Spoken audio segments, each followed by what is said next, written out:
Four-wheel drive this week comes to you from Zimbabwe. Behind me is the mighty Zambezi River, and about 4 kilometers down that way is the majestic Victoria Falls. I've been here, I think this is about my 6th or 7th visit. I kind of lost count, and in fact there's so much water this time of year that you can hardly see it, but what you do see is out of this world. The reason why I'm in Zimbabwe is to find out if Zimbabwe has returned to its former glory in terms of tourism. Can I bring my family here safely? It's been a fascinating and eye-opening trip, and I'm pleased to say it was very positive conclusions about the country and its recovery.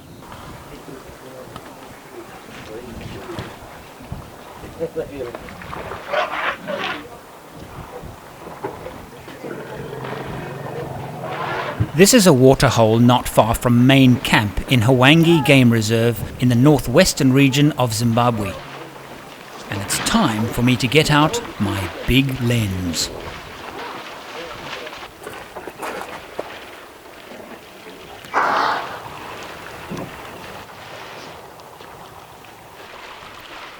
Hwange National Park is Zimbabwe's biggest and oldest game reserve, named after a local chief.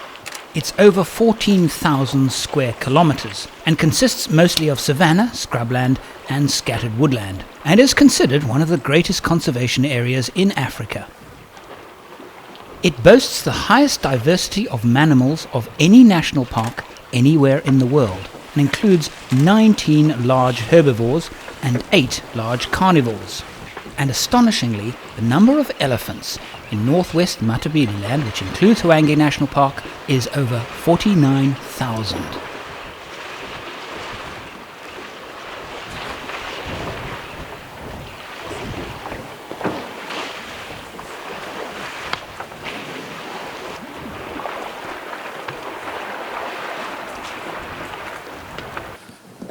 Something amazing's happening down there. See behind me? There's a whole lot of American tourists talking about what they've seen in Zambia and things. And while they're talking about it, look what's happening down there.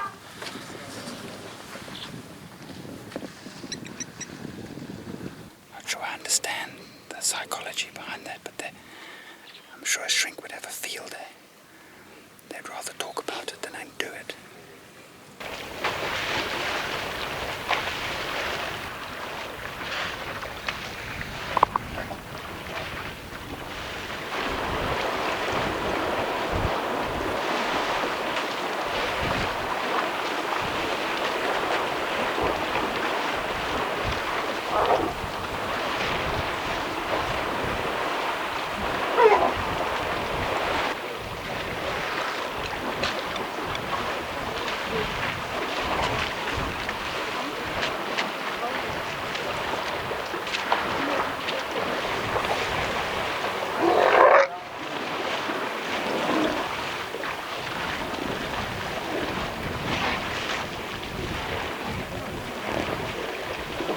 The camp gate closes at 6, so we had better get going before we are closed out for the night. I wonder what action we've missed. The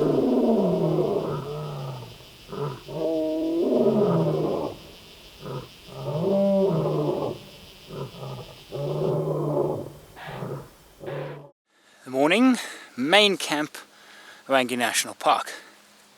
Again, same thing applies. Little bit run down, rather nice, clean, very friendly people. Only criticism is last night they didn't light our donkey boiler, but they've lit it this morning without us asking, so we'll have a shower this morning. We asked for firewood, they brought it to us, didn't expect any money for it.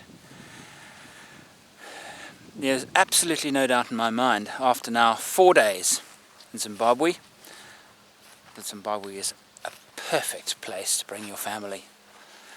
Just a few things. Be well prepared for the border post. I think that's about it, you know. Well, anyway, today we're going to see Victoria Falls. I've seen Victoria Falls many times, mainly when visiting Botswana because it's so close to the Botswana border. But I'm going to go there anyway, and then we head into wild country south of Lake Kariba, into a much more less civilized part of the country. One of the unique things about Zimbabwe, particularly northern Zimbabwe, is that there are so many animals, not necessarily in the reserves, but actually roaming the roads. I mean, this morning we have seen giraffe and elephant on the main public road heading towards Victoria Falls. I think there are more animals out of the reserves than in them, actually. This is typical of a roadblock often found approaching the towns. Do I have? Fire extinguisher. Fire extinguisher. Yes, we do. Yes. Yes, triangles we have. We have triangles. Jacket we have. Yes. Everything. In the car. Yeah. Do you want to see them? Sure. Right, they checked for fire extinguisher. The silver strips you need silver strips, reflective tape on the front of the car on all four corners, silver on the front, red at the back. They checked that. They checked fire extinguisher, triangles, and high visibility jackets. That's what they checked for. It's the first roadblock we've had where they've actually asked for things like that. And we are about 50-60 kilometers south of Victoria Falls. Okay, now arrived at Victoria Falls, and we have distance to empty 30 kilometers because we could not find diesel at Hwange.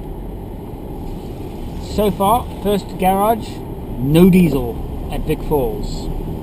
Only a few years ago, the town of Victoria Falls was almost totally abandoned by the hundreds of businesses catering to the tourists. But since the US dollar has arrived in reasonable numbers, so have they. But I am told it is still a shadow of its former self. It's promising. Who knows what's underground though? Yes, they have. Got a bit worried there for a while. The question I have though is, of course, will we find fuel along our route? Where we were only Kamatawi, that's the last place. That's the last place there.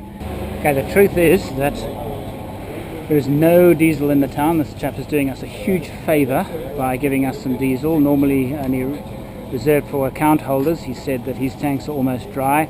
The truck did not arrive. There's no fuel at all at Hwange. We tried there. We didn't manage to find fuel, but then again, it was very closed. It's a Sunday. So we have a big question in front of us. We have to face up to is now that there may not be fuel along the route that we have planned. And it's a very remote route, and we can't do it without fuel. So we are going to look for a container to carry some. And then, of course, once we get the container, we have to find a place where we can fill it up. And now is a good time to discuss the route with my guide and travelling companion, Dave van Graan. This is typical. The locals, by and large, welcome visitors, and in most cases, it's not just because we bring gifts of money to spend. Well, that's the first stroke of luck. Let's go and see if we can find some more luck. And we did, in the form of a 25-litre diesel can found at a local store. Nobody can accuse us on this trip of travelling overpacked. In fact, we are travelling incredibly light. And that's why we can now put this 25 litres of extra diesel in the car without actually unpacking it. Then some hawkers arrived trying to sell me some defunct banknotes. Have you seen these? Yeah. $50 billion. Okay, so let me see. We've got a 50,000. We've got a 100 million, 50,000, 10 million, $500 and $20. And it'll cost me $10 US for those. Thank you. But you only have 103 dollars. You see the trillion dollar? Yeah. There's $1 trillion. Yeah, 100 trillion. Yeah, okay. I think I've got enough. But to have a full collection, Yeah. you see this is the biggest one. Do you know how much is this? Yeah, $100 trillion. Yeah. And the amazing thing is that $100 trillion wouldn't be enough to buy entrance to the Great Victoria Falls. Amazing thing about Victoria Falls is, of course, not just the spectacle itself, but the noise. And as you walk closer and closer, you can't actually see anything, but you can hear it. And it is a deafening roar. And I've brought with me a stick with a small camera, which I'll show you just now, a raincoat which is strapped to my belt, and the idea of the stick is that we can actually have a look at the falls from a different perspective. This is the little camera that I put on the end of this 3-meter pole to photograph the falls. And just as well, the camera is waterproof, because here it rains 6 months in the year, almost non-stop.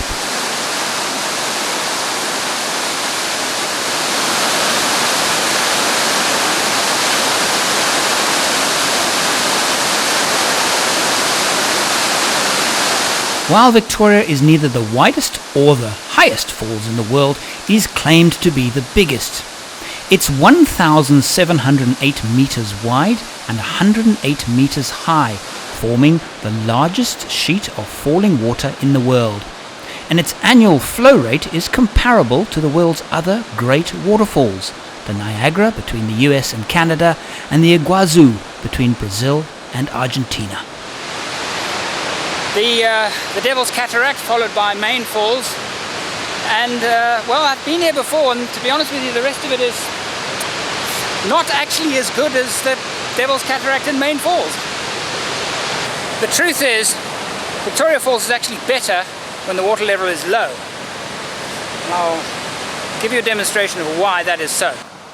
The problem is, well, you can't see anything, and the price for not seeing anything is that you get extremely wet. I'm soaked. I'm soaked. I'm completely soaked. Much drier up in the helicopter.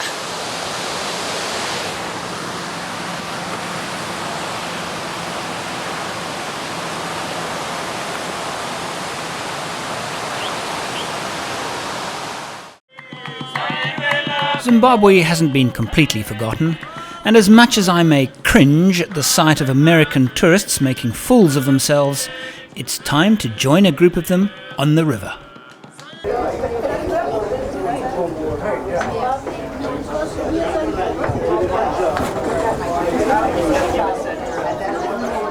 At the moment an animal is sighted, everyone rushes to that side of the boat. Not surprisingly, that every sunset cruise boat on the Zambezi is one of these ultra-stable catamarans, one of about 30 on the river at this very moment.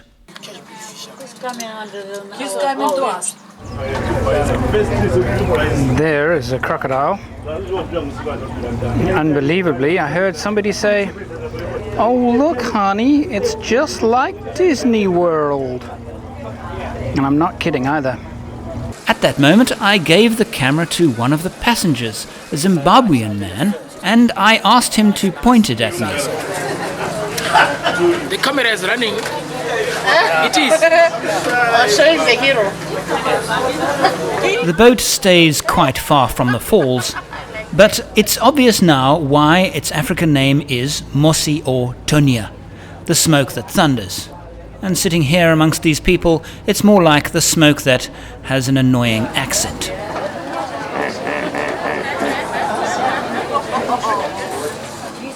And to be honest, I'm grateful when the sun goes down and the boat heads back, and I can get back to normality.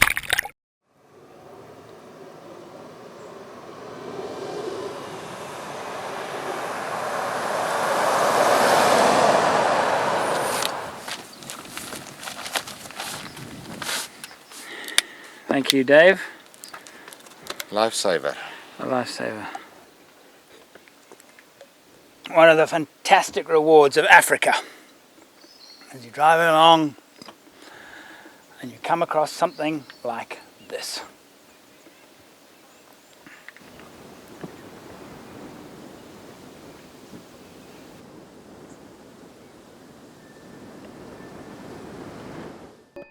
Did you enjoy that? Then please subscribe. If you'd like to take our relationship to the next level from just $1 a month to support my productions, or if you'd like to download everything I've ever made, go to forexoverland.com.